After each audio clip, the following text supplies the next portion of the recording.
పొద్దున్న నాకు అతను బ్రదర్ ఫోన్ చేసి షాకింగ్ విషయమే చెప్పాడు నిజంగానే. ఎందుకంటే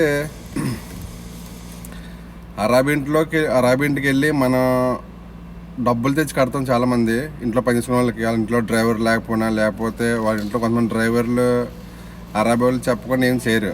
కొంతమంది మన తెలుగు వాళ్ళు ఆడవాళ్ళు ఏం చేస్తారంటే, పనిచేసే వాళ్ళు అరాబీలు తెలియకుండా, డ్రైవర్ తెలియకుండా బయటకు అయితే ఎవరి చేతన్నా అర్జెంట్గా ఉన్న అమౌంట్ కట్టించుకుంటారు. అందులో తప్పలేదంగా కట్టించుకోవడం. కానీ అది ఎక్కువ కాలం చాలా ఇబ్బంది అనమాట. ఎందుకంటే ఈరోజు మనం వెళ్ళి డబ్బులు తెచ్చిన తర్వాత మనం ఇంటికి కట్టేసుకున్న తర్వాత ఆ అరాబీలకు తెలుస్తుందంటే ఎంత రిస్క్ అవుతుందంటే మన మాటలు చెప్పలేము. రిస్క్ని మనం ఎదుర్కోలేం. అలాంటి రిస్క్ మనం అసలు ఎదుర్కోలేం. రీసెంట్గా రాత్రి జరిగిందంట ఒక అబ్బాయికి 5,000 ఖత్తర్ రియాల్ 5,000 గరం వేసారంట. 5,000 రియాలు. ఎందుకంటే అరాబీలకు తెలియకుండా వాళ్ళ ఇంటికి వెళ్ళి డబ్బులు తీసుకొచ్చి వేరే వాళ్ళు కట్టడం, ఇంటికి కట్టమంటే వాళ్ళు ఏమనుకుంటే, మీకు తెలిసిందే సీసీ కెమెరా అట్లా ఏమనుకుంటారు కొంతమంది. కానీ కొన్ని ఉంటాయి. ఒకవేళ ఇంట్లో లేకపోయినా పక్కవి అన్నా సరే మనల్ని వీడియో తీస్తాయన్నమాట. సరేనా? దానికి ఏమైంది ఏంటంటే, అడిగారంట మనిషిని, నీకు డబ్బులు జీతం ఇచ్చాం కదా, జీతం ఎవరు కట్టరని చెప్పి ముందు అని చెప్పిందంటే డ్రైవర్ అని చెప్పిందంట. డ్రైవర్ని పిలిపించి అడిగితే మాకు చెప్పకుండా ఎందుకు కట్టమని అడిగాడంట డ్రైవర్ని. నేను కట్టలేని చెప్పాను డ్రైవర్. అప్పుడు వీడిని గట్టిగా నిలిచి అడిగితే, ఇలా మాకు తెలిసిన బంధువు వచ్చి కట్టాడని చెప్తే, అప్పుడు ఏం చేశారంటే ఇంటి పక్కన వాళ్ళే బంధువులు అంటారు, వాళ్ళు ఫోన్ చేసి తీస్తే క్లారిటీగా బండి నెంబర్ మొత్తం ఏటీఎల్ పడిపోయింది. అదృష్టం ఏంటంటే ఆ రైబోడి పెద్దగా రిస్క్ ఏం చేయలేదు. సరేనా? సింపుల్గా ఒక 5,000 గరం వేసినమాట. 5,000 గరం అది సరిపోతుంది. ఇంకా అంతకుమించి ఏముంటుంది. కొంతమంది పంపించేస్తారు. కొంతమంది అయితే కేసు పెట్టి నిలబడ్డాలంటే అర్రబడి పంపించేవలసిందే కంపల్సరీ. దానికి తగ్గ పరిమాణం ఉంటే అవి తీరిన తర్వాత పంపించేస్తారు. ఇంకా ఏంటంటే అదృష్టం కూడా ఏదో గరం వేసి వదిలేశారు. సరేనా? ఇలాగ ఇప్పుడు ఎందుకు చెప్తుందంటే వీడియో, సరే దయచేసి ఎవరు కూడా అలా చేయకండి. ఒకవేళ చేయొచ్చు, తప్పలేదు. అప్పుడు ఏం చేస్తారంటే, మీకు ఎవరైతే ఫోన్ చేసి డబ్బులు కట్టమన్నా వాళ్ళు అరాబీ వాళ్ళు మాట్లాడి అరాబీ వాళ్ళు పర్ర వచ్చి పట్టుకెళ్ళంటేనే కట్టండి వచ్చి. సరేనా?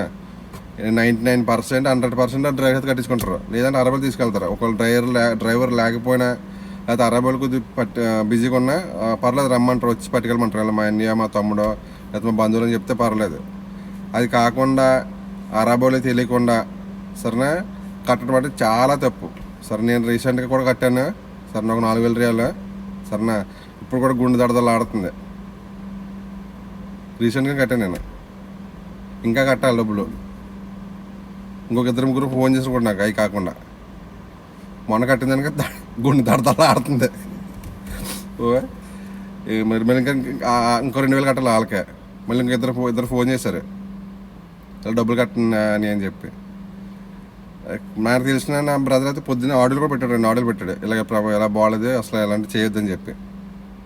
కట్టొచ్చింది తప్పలేదు. కొంతమంది ఎలాగంటే అరాబీలతో మాట్లాడుకుని ఇలాగ మా తమ్ముడో, మా అన్నీ వస్తున్నాడు, లేదా మా చుట్టూ వస్తున్నాడు, ఇలాగ ఇంటికి డబ్బులు అవసరం అర్జెంట్, కానీ ఇలా కట్టుకోండి అని చెప్పి కట్టించుకుంటానని చెప్తే, వాళ్ళ అరాబీలు రమ్మంటేనే మనం వెళ్ళి కట్టండి, లేదంటే లేదు. ఎందుకంటే 5,000 గరం అన్నది చాలా రిస్క్. సరేనా?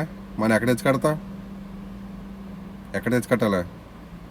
చాలా రిస్క్. అందుకని అలాంటి తప్పు ఏం చేయొద్దు.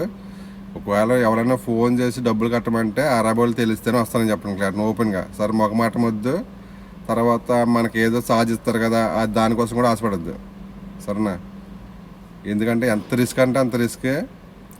అది అనుభవించాలకి తెలుస్తుంది. మనకి పైన చూసిన ఆ రిస్క్ తెలియదు. ఆ టెన్షన్ ఎలా ఉంటుందంటే అనుభవించాలకి తెలుస్తుంది ఆ టెన్షన్, ఆ రిస్క్ అనేది. ఎవరు కట్టమన్నా కడతానని చెప్పండి. ఒకే ఒక మాట, మీ అరాబీలు చెప్పండి. మీ అరాబీలు చెప్తేనే నువ్వు వచ్చి కడతాను తీసుకోవాలి. అప్పుడు ఏం చేస్తాను, అరాబీలు ఇంటికి వెళ్ళిన తర్వాత మీరు ఫోన్ చేయండి అరాబీడికి, ఇలా నువ్వు రమ్మన్నావు కదా, డబ్బులు పట్టుకెళ్ళమని వచ్చాను నేను. సరే, నేను ట్యాక్సీ తోలుకుంటాను, సరే నాకు ఛార్జ్ అవుతుంది కాబట్టి వచ్చాను, వచ్చి పట్టుకెళ్ళి కడతాను, ఇంతవరకే. అంతేగాని అరాబీలు తెలియకుండా తీసుకెళ్ళి కట్టేస్తే మనకు సాధిస్తారు కదా, మనకి ట్యాక్సీ డబ్బులు ఇస్తారు కదా అని చెప్పి ఆశపడద్దు. సరే, 10-20 ఆశపడ్డామంటే 1,000 మన చేత 1,000 కట్టించుకుంటారు కదా. సరేనా? చాలా జాగ్రత్త. ఓకేనా? బ్రదర్ నాకు ఆర్డర్ పెట్టాడు, నాకు తెలిసిన బ్రదర్. అవి వినిపిద్దాం అనుకున్నాను, కానీ ఎడిటింగ్లో వినిపిస్తాను. ఓకేనా? చాలా అంటే చాలా రిస్క్ అనమాట. డబ్బులు పంపించడం చాలా రిస్క్. అరాబీ ఇంటికి వెళ్ళి అరాబీ ఇంట్లో కెమెరా లేకపోయినా మనల్ని నిలదీసి మనం నిజంగా పట్టుకోవాలనుకంటే ఆ స్ట్రీట్ సరిపోతుంది అనమాట. ఆ ఈదులో ఒక్క కెమెరా సరిపోద్ది. సరేనా? మన బండి నెంబర్ బట్టి నువ్వు ఎందుకు వచ్చావు, ఏ కారణం అయితే వచ్చావు, అన్నీ ఆరైతే అవుతారన్నమాట. దయచేసి అరాబోలు తెలియకుండా అరాబోలు ఇంటికి వెళ్ళి డబ్బులు కట్టకండి. ఏం డబ్బులు కట్టమన్నా ఏమన్నా అరాబోలు తెలిసే చేయండి. అరాబోలు తెలియకుండా ఏమి చేయొద్దు. ఎందుకంటే ఎంత రిస్క్ అనేది మీకు తెలిసిందే. గలపంటే ఎంత రిస్క్ అనేది మీకు తెలిసిందే. మన పైనుండి మనం ఎవరో చెప్పుకుంటే ఇన్ని మనకు అది తెలియదు ఆ రిస్క్ అంటే ఏంటది. అందులో దూరంలోకి తెలుస్తుంది బాధ. నేను మొన్న డబ్బులు కట్టాను రీసెంట్గా 4,000. ఇప్పుడు కూడా గుండె దడదలా ఆడుతుంది పొద్దున్న నుంచి నాకు, బ్రదర్ చెప్పిన కాడి నుంచి. అలా ఉంటుంది. చాలా చాలా టెన్షన్ భరించుకోలేం. దయచేసి ఇలాంటి చేయకండి. ఇంట్లో పనిచేసుకున్న వాళ్ళు మీరు కూడా 99% మీ ఇంట్లో డ్రైవర్ చేత కట్టించుకోండి. తర్వాత మీ డ్రైవర్ లేకపోతే మీ అరబోళ్ళు అడగండి. అడిగిన తర్వాత వాళ్ళు కూడా కట్టకపోతే వాళ్ళకి చెప్పండి, ఇలాగా మా చుట్టాలు ఉన్నారా, మా తమ్ముడు, మా బంధువులు అని చెప్తే వాళ్ళు రమ్మంటే మీరు పిలిపించి డబ్బులు ఇచ్చి కట్టించుకోండి. అది దానిలో తప్పలేదు. ఎందుకంటే ఇంట్లో మీరు పనిచేసుకున్న వాళ్ళు మిమ్మల్ని ఏమనరు. మా అంటే ఎందుకు ఇచ్చావు, ఎందుకు రప్పించావు, 2 రోజులు కోపం ఎత్తారా, లేకపోతే ఒక రోజు కోపం ఎత్తారా, రెండు మాట్లాడతారు అంతే మిమ్మల్ని. కానీ నిజంగా చెప్తున్నా, బాధపడేది ఎవరైతే మీ దగ్గరికి వచ్చి డబ్బులు పెట్టుకెళ్తున్నారో అది నిజంగా చాలా బాధపడతారు. సరేనా, ఫైన్లే వేస్తారా, మీకు తెలిసిందే ఎంత రిస్క్ అని అంత రిస్క్. ఈ తిరుగులో ఇతను డ్యూటీ పోతుంది, ఇతను పని పోతుంది. ఇవన్నీ అర్థం చేసుకోండి దయచేసి. సరేనా.